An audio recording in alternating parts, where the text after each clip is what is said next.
نحمده ونستعينه ونستغفره ونؤمن به ونتوكل عليه ونعوذ بالله من شرور أنفسنا ومن سيئات أعمالنا من يهده الله فلا مضل له ومن يضلله فلا هادي له ونشهد أن لا إله إلا الله وحده لا شريك له ونشهد أن سيدنا وسندنا وحبيبنا ومولانا محمدا عبده ورسوله أما بعد فأعوذ بالله من الشيطان الرجيم بسم الله الرحمن الرحيم قد كانت لكم أسوة حسنة في إبراهيم والذين معه إذ قالوا لقومهم إنا براء منكم ومما تعبدون من دون الله صدق الله مولانا العظيم وصدق رسوله النبي الحبيب الكريم ونحن على ذلك لمن الشاهدين والشاكرين والحمد لله رب العالمين. Honorable ulama kiram, huffaz kiram, beloved brothers and elders,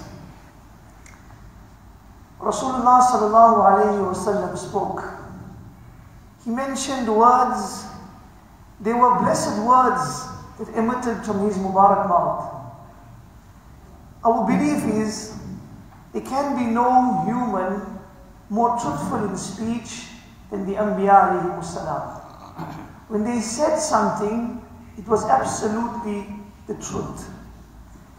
But when this very Nabi, he says something once, it's true. When this Nabi says it a second time, and he repeats it for the third time, that shows that this statement is extremely important. When you and I repeat something, it's to prove the validity and the truthfulness of our statement. When Rasulullah sallallahu alaihi wasallam repeats, it's not for validity and truthfulness, because we got no doubt of him speaking lies. It's only to emphasize and to show the importance. Rasulullah sallallahu alaihi wasallam in one hadith, he repeats one small statement 3 times. One statement 3 times. What does he say? Inna sa'ida laman junnibal fitan. Short statement. Inna sa'ida laman junnibal fitan. Inna sa'ida laman junnibal fitan. The successful, fortunate person who is going to be favored in this world and the akhirat is who? Is the one who's been saved and protected from fitna. The one who's been saved and protected from fitna, he is the fortunate one. He is the one who has attained success. In another hadith, Rasulullah sallallahu alaihi wasallam says, before Qiyamah there will be fitnas raining down like the portions of a dark night. And Rasulullah sallallahu alaihi wasallam explains that we hear about fitna and we want to know what's the effect of fitna.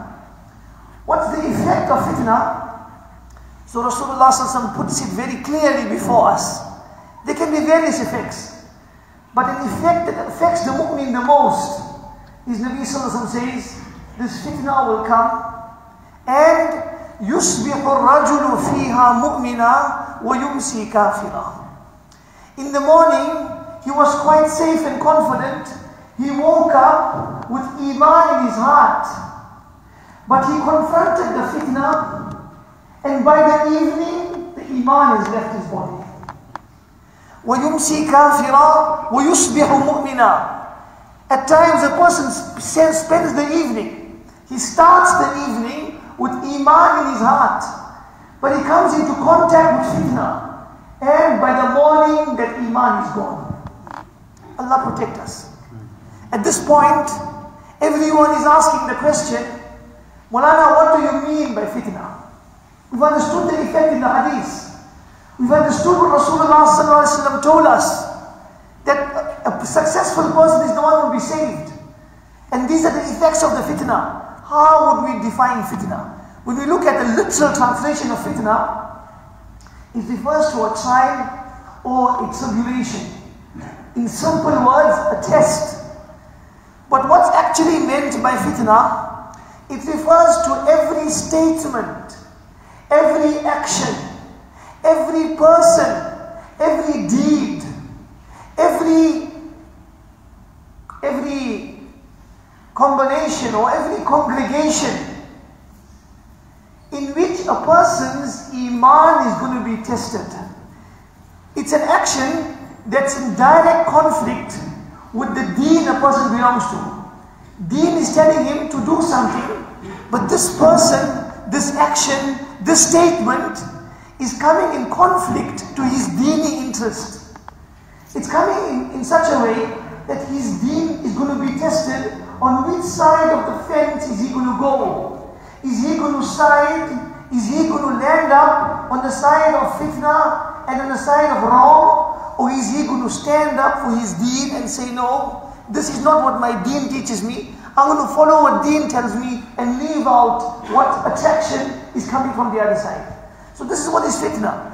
Anything that fits this, in which a person is going to be tested, this fits under fitna.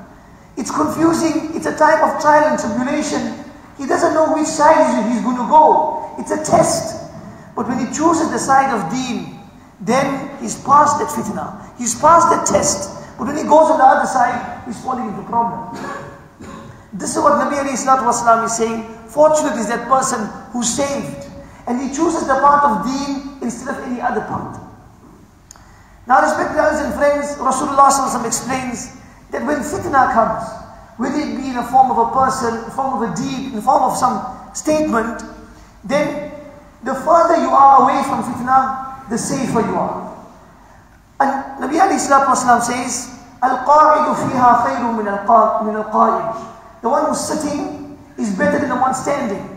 The one walking is better than the one running. The one sleeping is better than the one who's awake. The one who's awake is better than the one who's standing up. Why? To impress on us that the further you are away from fitna, the better you are. The better for you. Now the point is, how are we going to save ourselves from fitna? What do we do? Sahaba Kiram radiallahu anhum asked Rasulullah sallallahu alayhi wa sallam, what do we do to save ourselves? So Rasulullah sallallahu alayhi wa sallam explained a few actions that we should do in order to save ourselves. Number one, Rasulullah sallallahu alayhi wa sallam makes it broad and open. Badiru bil a'mali fitna. And hasten towards good deeds before fitnas reign onto a person. In other words, when these type of things are taking place, we know that fitnas can come throughout a person's life, throughout the year, but especially in certain seasons. Especially in certain seasons, then we find fitna, deeds and actions, people and celebrations are even more at a certain part of the year in comparison to other parts, in comparison to other times of the year. So what are we going to do in the light of this? Nabi sallallahu alaihi wasallam says, to combat ourselves and to be saved against the effect of this harm. Nabi alayhi salatu wasallam says, Badiru bil a'mali fitna. Hasten towards good deeds. Any good deed, when something wrong is taking place, the moment a person engages in some good, whatever good that may be, whether it be the remembrance of Allah tabaraka wa ta'ala, whether it be some namaz, whether it be some tilawat, this action of his saves him from his iman being at stake, from him being at some danger. Allah tabaraka wa ta'ala grants him divine protection. The way to be safe is to engage in some deed. Number two, Nabi alayhi salatu wasalam explains. So one is, we'll understand ourselves to be different to them as far as our deen, our religion and our deeds are concerned. We won't engage in the deeds that they are doing. Number two, the hadith is teaching us our deen is different, our deeds must be different, and our bodies must be different. we can't be the same. Our bodies mean our association will be different to them. We won't associate and couple ourselves in the wrong that they are doing. If they are doing something wrong, we've got to separate ourselves physically from such people. Nabi alayhi salatu wasalam explains this, and the Sahaba Kiram radiallahu anhum asked him, what should we do? Nabi alayhi salatu wasalam explains, Kunu ahlas buyutikum. In one hadith, remain at home. In another hadith, فَمَنْ وَجَدَ مَلْجَأً أَوْ مَعَاذًا فَلْيَعُذْ بِهِ. If you find some form of protection, some safe haven, some sanctuary, like the masajid, like some place in which a person can be safe, then hasten towards that place, because this will save you and protect you. There is a question that some people mention, when this wrong is taking place, some people have the attitude that just go with the flow. Go with the flow. As things are happening, then go with the flow. This is a statement that's mentioned, and let us just go with the flow. As mu'mineen, the only place we go with the flow is deen, is taqdeer, is the plan of Allah Tabaraka wa Ta'ala. They will go with the flow. But when it comes to haram, when it comes to impermissibility, when it comes to fitnas and actions and deeds which are in contrast to a person's deen, then what statement does he apply? Then it's time for a mu'min to say that only dead fish go with the flow. Only dead fish go with the flow. I am a mu'min. Allah has given me iman. Allah has given me sunnat. Allah has given me dhikr. Those people who are going with the flow, they may be dead. But as a mu'min, Allah has blessed me with life. Allah has put life into me. This is not a place for me to go with the flow. Rather, I will separate myself.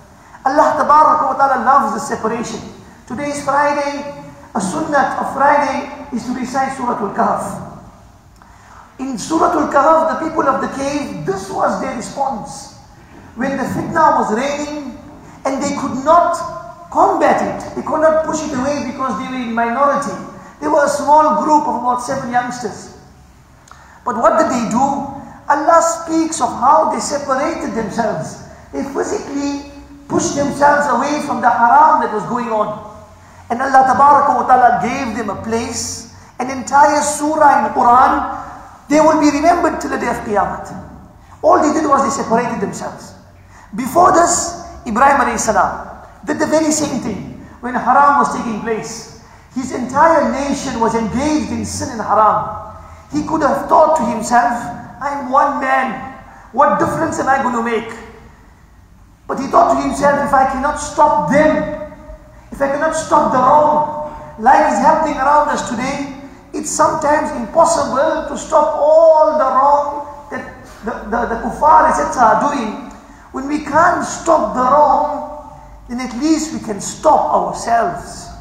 Ibrahim alayhi salam, his entire people, his father, his family, his townspeople, everyone was engaging in haram. Ibrahim alayhi salam couldn't stop it. But he says very clearly, وَأَعْتَزِلُكُمْ وَمَا تَدْعُونَ مِن دُونِ اللَّهِ. I will separate myself from you. Allah loved this so much. Allah made mention of this in Quran, that in Ibrahim alayhi salam's example, قَدْ كَانَتْ لَكُمْ أُسْوَةٌ حَسَنَةٌ فِي إِبْرَاهِيمِ. In what Ibrahim alayhi salam did is a beautiful example for anyone who is involved in such a situation, when you can't stop what's happening around you. You've got no control over what's happening around you. You've got control over yourself. You separate yourself. Then Allah speaks of what He gave to Ibrahim alayhi salam. Allah speaks of 4 virtues which Allah given Ibrahim alayhi salam. فَلَمَّا اعْتَزَلَهُمْ وَمَا يَعْبُدُونَ مِن دُونِ اللَّهِ. Allah says, when He separated Himself, He did what was in His control. We rewarded Him. Number 1, what did we bless Him with? وَهَبَنَا لَهُ إِسْحَاقَ وَيَعْقُوبَ. We blessed him with children. The desire, aspiration of every person who's married is to get children. Do Allah's work, Allah will do our work. Help Allah, Allah will help us. Allah blessed him with children. And Allah says, I didn't leave it with not only children, I blessed him with sons. Not just with sons. وَكُلًّا جَعَلْنَا نَبِيًّا. We didn't bless him with children, rather both his children, we blessed them with nubuwat. In this day and time, no child can get nubuwat, but it's a way of securing piety for our children. We'll do what Allah wants us to do. Allah will do everything that we want. When we'll do what Allah wants, which one of us here don't have the cry deep down in our hearts, oh Allah, make our children pious. Make our children pious. So Allah says, number two, the second thing, we made these children anbiya. Then, وَوَهَبْنَا لَهُمْ مِنْ رَحْمَتِنَا, we bless the entire family with special mercy from our side. And number four, وَجَعَلْنَا لَهُمْ لِسَانَ صِدْقٍ عَلِيًّا, we made people speak good of them when they left this world, when they were gone. We left a good name for them. But Allah says why they got these four benefits? Because they separated themselves from the wrong. When we'll do this, Allah will be with us. So number one, our deen is separate. Number two, our deed is separate. Whatever their deeds are, we engage in deeds different to them. Number three, our physical association must be separate. What they are doing, there may be some festival, some festivity, some wrong gathering that's taking place. Our work is to separate ourselves. As was the case of Ibrahim alayhi salam and the case of the Ashab al-Kahf. And the fourth thing, respect the elders and friends. That Allah Ta'ala and Nabi Sallallahu Alaihi Wasallam also want us to do is that even in our verbal statements, even in the words that we speak out against what's taking place. In other words, we don't even mention, amongst the people around us, we don't even mention a statement that expresses that we want to be there. And when these wrong are taking place, then we explain to those around us that this is wrong and this is not something that we do. This also is understood from Ibrahim alayhi salam when he said, إِذْ قَالَ إِبْرَاهِيمُ لِأَبِيهِ وَقَوْمِهِ إِنَّنِي بَرَاءٌ مِّمَّا تَعْبُدُونَ. If people are going to feel we're going to be silent and people are going to regard us to be part of the group, or we feel that we're going to become affected, then our work is to verbally even mention that this is wrong. This is not something that we do or that we approve of or something that we want to go for. Even in our verbal statements, we speak out against it. We don't have to make a huge noise, but in our close circle, so that the people around us, our children, the young around us, they understand that this is not something that we do. And respect the elders and friends. The fifth thing we've got to keep in mind, that Deen is teaching us, even mentally. Mentally, we don't make ourselves part of the wrong that these people are doing. Because the hadith says, when the wrong is carried out on the earth, then there are four classes of people. إِذَا عُمِلَتِ الْخَطِيئَةُ فِي الْأَرْضِ. When the wrong is taking place, any wrong, then there are four classes. One is that group that goes hook, line and sinker into that wrong. They are engaging in it, they are part of it. That's the worst group. They are merry-making, they are disobeying Allah Tabaraka wa Ta'ala. That's the worst. The other group is the best, where they separate themselves totally. They don't go there, they don't associate, they don't engage in such deeds, they don't even desire to be there. But then the hadith says there are another two groups as well. Man shahidaha fakarihaha kana kaman ghaba anha. There is that person who's in that, he's around the wrong that's taking place. There is wrong taking place, there is haram, there is fitna, he's there. But deep down in his heart, he doesn't want to be there. He's there because he has to be there. Either because that's where his place of residence is, or either that's where he's got to earn his livelihood. He is there, but he's not happy with what's taking place. He is disgusted. He wants to move out as soon as possible. The hadith says, he'll be grouped amongst those people who are not there. Because of his mental state. He's physically there, but he doesn't want to be there. Allah will group him amongst those who are not there. The fourth group is the scariest group. وَمَنْ غَابَ عَنْهَا فَرَضِيَهَا كَانَ كَمَنْ شَهِدَهَا. The one who's there, who's not there. The fourth group is that person who's not there. He's nowhere near the fitna, he's far away. He may be in a separate town, a separate city, a separate land, a separate country. The wrong is taking place. He's far away from the wrong. But deep down in his heart, his aspiration is to be in the heart of the fun, the so-called fun. He wants to be there. There's something happening in some part of the world. There's something happening in some part of the country. He's far away. He can't go there because of something, some reason or the other. Either because of work, or because of some health reason, or because of financial constraints. He can't make it to be there. But deep down he aspires to be there. What does the hadith say? He may be in the best of places, but his heart is in the worst of places, he's counted amongst those people. He's counted and considered amongst those people. So respected elders and friends, to recap, when this wrong is taking place, this wrong has major effects. The hadith says the worst effect is it can rob a person of his iman. So what do we need to do in the light of this wrong? Number one, we show that our deen is different. Our religion is different. Number two, we show that our deeds are different. Number three, we show that physically we are different. We don't take part in those things. Number four, verbally we even show that what they are doing, what we are doing is chalk and cheese. And number five, even mentally. We don't even mentally attach ourselves to that wrong. We make dua to Allah Ta'ala to save us from fitna in these difficult times and throughout our lives, and give us the ability and tawfiq to practice on whatever has been said. Wa akhiru da'wana alhamdulillahi rabbil alameen.